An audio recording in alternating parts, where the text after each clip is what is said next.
listening to the podcast of the Andrea Mitchell Center for the Study of Democracy at the University of Pennsylvania. I'm Matt Berkman. Our guest today is Winnie Wong, a veteran organizer and grassroots activist who co-founded the organization People for Bernie Sanders and helped create the viral hashtag and slogan #FeelTheBern. Most recently, she was a senior advisor to the Bernie Sanders 2020 presidential campaign. Winnie Wong, welcome to the podcast. Thank you for having me. Could you tell us what exactly does a senior advisor to a presidential campaign do? How many of them are there, and what specific issues did you advise Senator Sanders on? You know, I'm not sure how many senior advisors in total were employed by the campaign, but I can tell you that I started the campaign in April of 2020, where I joined the political team as a senior political advisor, and I served in that role from April through September. And, you know, my duties included my portfolio included, meeting with elected officials, taking to check on like where they were at, obviously seeking their endorsement, working, with our political team and advising the national political director on, who we should be going after and why we should be going after them. So that's what I did from April through September, and then into You mean of 2019, right? 2019. My quarantine brain is turning into mush. So April 2019 through September 2019, I served on the political team and worked very closely with that team, and then worked very closely with the national political director. Then in April, I moved actually to the surrogates team and advised the surrogates, national director of surrogates, on, a surrogate strategy. Mm-hmm. So we know that Senator Sanders has officially suspended his campaign. He did that in April, and then he subsequently endorsed Joe Biden for the nomination. But despite that, you recently helped launch a new organization called Once Again that's trying to get out the vote for Sanders in the remaining primary states. So tell us what you hope to achieve with that strategy. Well, we know that the senator needs to be able to exert influence over the rules and platform committees, and we know that Joe Biden, Vice President Joe Biden, does not support Medicare for all. Right? We know that he does not support a Green New Deal. So a lot of these policies that were so important to our campaign need to be. We need to continue to sort of do the work and make sure that a Biden administration understands that Medicare for all is the floor, that the American people need a Green New Deal. And so Once Again was launched in the sort of wake of, Bernie suspending his campaign as a way of making sure that people in the remaining states that have yet to vote for Bernie by mail in order for Bernie to collect delegates. So this is sort of understanding that, obviously there's a distinction between a primary and a general election. There are still, 20 contests left. And so there's still a lot of delegates to collect. So while the senator has suspended his campaign, he remains on the ballot. So it's very important that the base and his supporters understand this. There's a lot of confusion around what this means, for the rest of the contests. And he, in his live stream on the day that he suspended, made sure to articulate that he is still collecting delegates. And we're just sort of reinforcing that statement. Mm-hmm. So this is a two-part question. First, why do you think that Senator Sanders didn't do as well as he needed to do in order to clinch the nomination back on Super Tuesday? And second, if you could go back in time and advise the campaign to do something differently to prevent that outcome, what would you advise them to do? I mean, this is a pretty complex question, and I'll try my best to sort of give you a condensed version of what I think we did wrong. I think that we invested in the early states, in the first 4 states, without really thinking about what we should have been doing for the Super Tuesday states. I think that our staffing levels were not high enough in some of those later states that voted in Super Tuesday. And I think that, we should have been more strategic in approaching the Warren campaign, in terms of how we would have been able to, convince or persuade her to drop out before Super Tuesday. Because had she dropped out before Super Tuesday, we certainly would have won Washington State, Texas, Massachusetts, likely Oklahoma. And that would have been enough for us to stay in the race today. Mm. So think about it like that. I think, again, some of these, conversations I was not privy to. I was not in the ear of Bernie Sanders saying, look, you need to, you need to offer Elizabeth Warren the vice presidency, or, this is what has to happen. That was not my job at the time, and I didn't have that type of access to the principal. But if I had been in that role where I had that access, I think I would have suggested that be that would be a move that we made. But we didn't. So and she stayed in the race, and she did very well in a number of Super Tuesday states. Not well, but enough to really depress our numbers. What do you make of the idea that Senator Sanders didn't appeal enough, didn't do enough outreach to the African-American electorate on Super Tuesday? I mean, I think that if you look at the numbers, we actually turned out a large number of African-American voters who were millennials. So we did actually expand the electorate dramatically there. As far as, were we set up to do the kind of outreach in Georgia and in Alabama and in South Carolina, I think that we did actually do a really great job in South Carolina. So I mean, again, this is, I think this narrative is one that is very tricky to navigate, because the establishment had already decided that the senator was bad on, African American voter outreach. When in fact, the senator actually had policies that a large number of African American voters responded positively to. I think, given, our capacity, I think we did our best to reach out to all constituencies. And I think that the numbers actually do reflect that. You just have to take a look at the voting data. I was wondering if you could shed light on some of the major debates that took place within the Sanders campaign at the higher levels, at the level of senior advisors. Were there any strategic questions that really divided these senior advisors?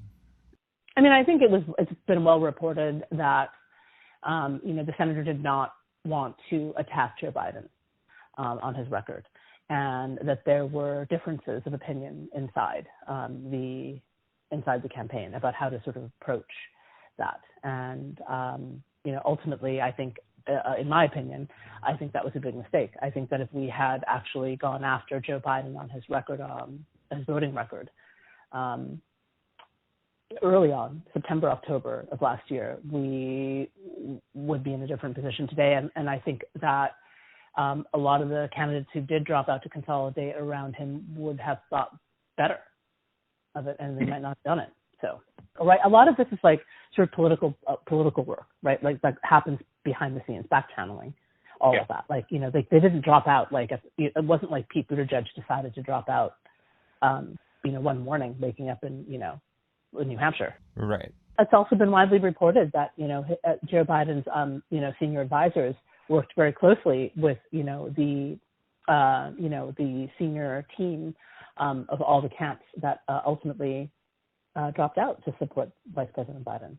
Mm-hmm. This is political work. And so was Sanders' choice not to attack Biden's record because he didn't want to hurt him if he did in fact win the nomination and go on to the general election?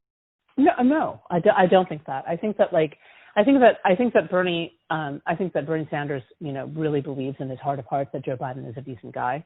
I think that if you, if you go back and watch, the debates, he really didn't start to, not attack, but he didn't start to sort of contrast his voting record with Joe Biden on that stage until like the last debate, and he didn't even do it until like halfway through the debate, and then it escalated. I don't know if you watched the debate. I did watch that debate. It was pretty wild. I mean, and obviously, you know, it wasn't because, you know, his advisors and his, you know, his senior staff were not like lobbying hard for him to do it, because I think that we were. So I'm also wondering if you were privy to any discussion of post-victory strategies, but which I mean, was there a plan if Sanders had won the Democratic nomination? Was there a plan to pivot going into the general election on any particular issues? Was there a plan to manage the expectations of his base if he won the presidency? Was there any talk about how to manage backlash by economic elites if there were, for instance, a stock market crash or capital flight was threatened, something like that? Did they ever discuss these potentialities within the senior advisors? I mean, I was not privy to any of those discussions, and I don't, in fact, know if they happened. What I do know is that there was never any discussion whatsoever to lean away from Medicare for all, right? Like that was always, you know, my understanding, that we would lean all the way into Medicare for all, and that Medicare for all, you know, was central to, you know, a Bernie administration. So, I mean, I think if that gives you any idea of like, you know, where his thinking was at the time, you know, take that for what it's worth. You know, I don't actually know that there were that many discussions had between, you know, the senior team, who were, you know, most close to the senator, you know, saying, well, this is what is going to happen. You know, if you clinch the nomination in August, you have to move into these types of talking points. I don't think that, I don't know. Well, regardless of what was actually discussed within the campaign, do you have any opinion? Did you ever give some thought to the question of how Sanders would deal with backlash from economic elites should he win either the nomination or the presidency? When you say elites, do you mean Wall Street? Yes, Wall Street, big business, the people who control the economy. I mean, I think if you look, I think it's important to look at what happened with the Bloomberg effort, right? Michael Bloomberg spent $900 million of his own money to protect the multi-billionaire class, and he succeeded in doing that. But he had to spend $900 million to do so, and the American public was enraged, horrified, shocked, disgusted. So I think that if the senator had taken more of an approach to characterize the enemy, name the enemy, as he did very well, you know, early on in the campaign when he started sort of naming billionaires and shaming them, I think that like we would be fine. I think that's very important. And I think that's something that the Democratic Party doesn't do well, is that they are very afraid of naming the enemy by name, right? And saying this is your villain. This is a villain. This is who he is. This is what he does. Here's his bio, and this is like how his actions, affect your material condition. And Senator Sanders is certainly good at that. But, you know, this will likely be the senator's last presidential run. So a question I wanted to ask you was, if you could design the ideal kind of Sanders 2.0 candidate, one that shares the senator's general moral vision, but is maybe better equipped to win the presidency in the future, what would that prototype look like for you? I assume it would, whoever it was, would still have this kind of combative attitude and, you know, penchant for drawing friend-enemy distinctions. But what else? I mean, it can't be a single candidate. We're in a political moment where it cannot be a single candidate, you know, who takes the lead. It has to be a front. It has to be like a front of like candidates and elected officials who are challenging the ruling class. And I think that's what will happen. I mean, I think that like, right now the elites are, working overtime to ensure that Joe Biden defeat Donald Trump. And they are also, looking very hard at making sure that like some of the wins that we've had over the last, 5 years are, dismantled. I think that like this is why, like there are so many primary challengers for the elected officials who, have been fighting. And you only have to take a look at like what's happening in AOC's race or what's happening in some of the state assembly races in New York to see that like, they are paying attention. The institutions inside the Democratic Party are eager to oust, the progressives who have managed to sort of capture the flag. So is the Democratic Party itself an impediment to democracy, do you think? And can it be reformed from the inside to make it a true vehicle for working people? I mean, the Democratic Party the Democratic Party isn't a monolith. First of all, like it's important to like recognize the Democratic Party is just like a signifier, and it is much in the same way that Bernie Sanders is a signifier, right? Like the Democratic Party is like the umbrella to like a number of institutions, that, execute strategies to elect politicians and execute electoral strategies to elect politicians. And those institutions are funded by, what we call the donor class. And so, yes, that is an impediment, to democracy, and it's an impediment to working class people in this country. And so what kind of reforms are needed to make the Democratic Party or party apparatuses in general in this country more responsive to everyday people? Getting corporate money out of politics is a must, right? Like publicly funded elections, that's a must. And, making sure that like super PACs don't have a place in electoral politics. Like that has to happen. I mean, I think that that's very difficult, given that like there's not even a quorum at the FEC right now. We're like in, the sort of final year of the first term of Trump, and looking ahead at potentially another 4 years of Trump. So I don't know, like, again, like what that really looks like, because the FEC under Donald Trump doesn't even function. It's not even a thing, So, but yeah, I mean, I don't know if your listeners are, understand like what I'm saying here, but I think they do. Okay, good, because yeah, so that I think needs to happen. I think that like, I think that if Joe Biden wins, then his FEC needs to work to, get corporate money out of politics. Do I think that will happen? No. Do you think that could be done at the executive branch level, or is that going to require legislation in addition? It requires legislation. Obviously, again, we're not in great shape. We're not in great shape right now. So, I mean, we're not in great shape. So beyond the Democratic Party and money in politics, beyond these external obstacles, do you see any internal obstacles, kind of maybe divisions or stumbling blocks within the universe of people who consider themselves progressive, people and institutions that call themselves progressive, that are maybe an impediment to winning over a majority of the electorate to a Sanders type program?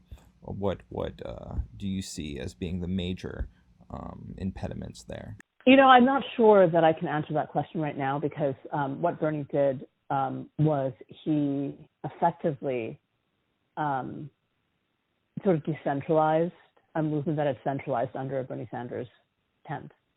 And so it's sort of the Wild West right now, for the social movements and for the institutions that have tried to, electoralize some of that energy. It's sort of the Wild West again. Although, I mean, I do look at the DSA, and I'm hopeful that, they will be able to, get to 100,000 members, hopefully by the end of the year or early next year. And then that that is, significant in that it would be a formidable sort of structure, bulwark against the Democratic Party, or at least, the DNC or the DSCC. Do you see any fault lines within the progressive world that threaten to kind of cause problems and cause setbacks to the progress that progressives have made since Bernie Sanders came to the scene? It goes back to Medicare for All. Just 6 months ago, Medicare for All seemed a possibility in the first 2 years of the Sanders administration, right? We find ourselves, with the presumptive nominee, touting COBRA for All as a solution in the middle of a global pandemic. We find ourselves back to sort of the Clinton era of healthcare. And we saw that today, Elizabeth Warren, it was reported that Elizabeth Warren is moving back towards a position where instead of Medicare for All, she wants to fix Obamacare. And presumably she's doing this in order to appeal to Joe Biden to become his vice president. What is your take on that? Well, there's no possible way that we can fix Obamacare in 2020, right? Like where we have 36.5 million people unemployed, and like 19 million people joining, those who are underinsured or uninsured, right? Bringing that total to over 50 million people without health care.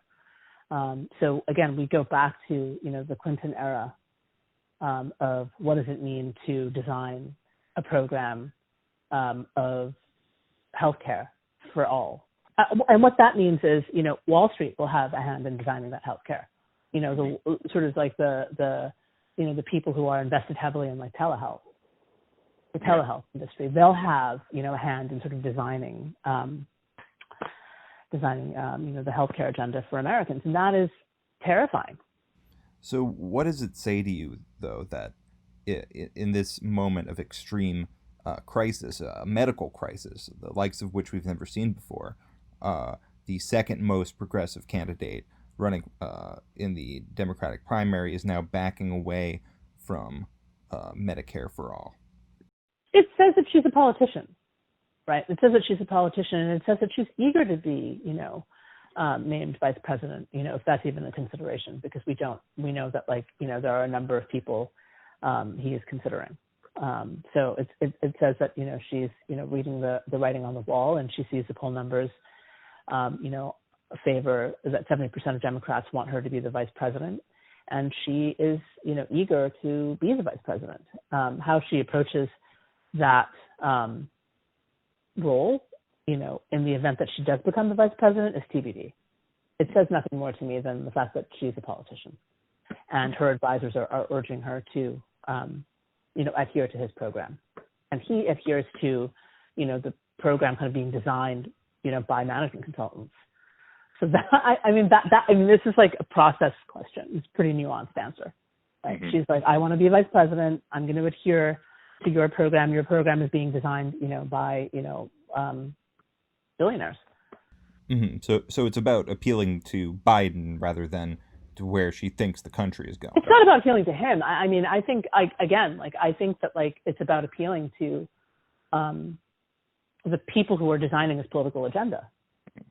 Mm-hmm. That's definitely not Joe Biden. I think you and I would both agree that Joe Biden isn't presiding, over his desk, in his basement and, furiously writing policy, unlike Bernie Sanders, who I will say,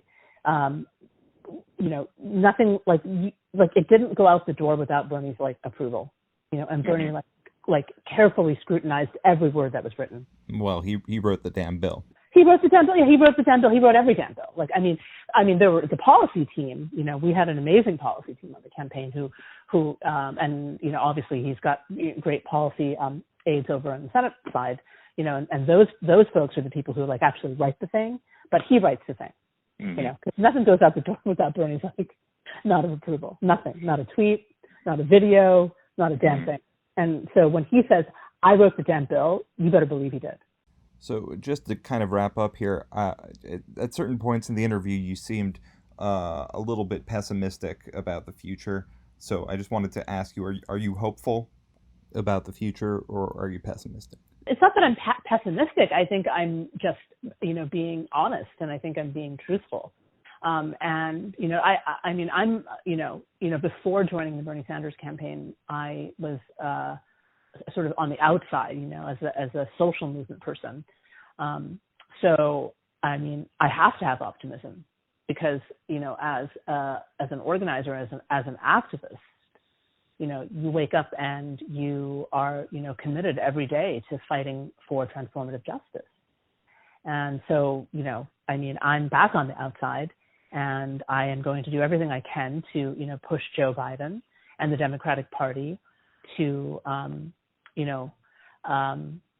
abandon, their program and project and, join, what Americans are demanding. Join the program, sort of join reality. Mm-hmm. Because right now, like, what they're doing is, like, deeply unrealistic. And I don't really have I don't really have much more to say about that. But I think that, like, most people, and probably not the people who are, like, listening to this program, but, like, most people who are affected by, COVID-19 and widening inequality, deeply exacerbated by COVID-19, mm-hmm. would say that, Joe Biden's program is not realistic. Well, Winnie Wong, thank you for being on the podcast. Yeah, thanks for having me on again, Matt. I really appreciate it, and I enjoyed talking to you.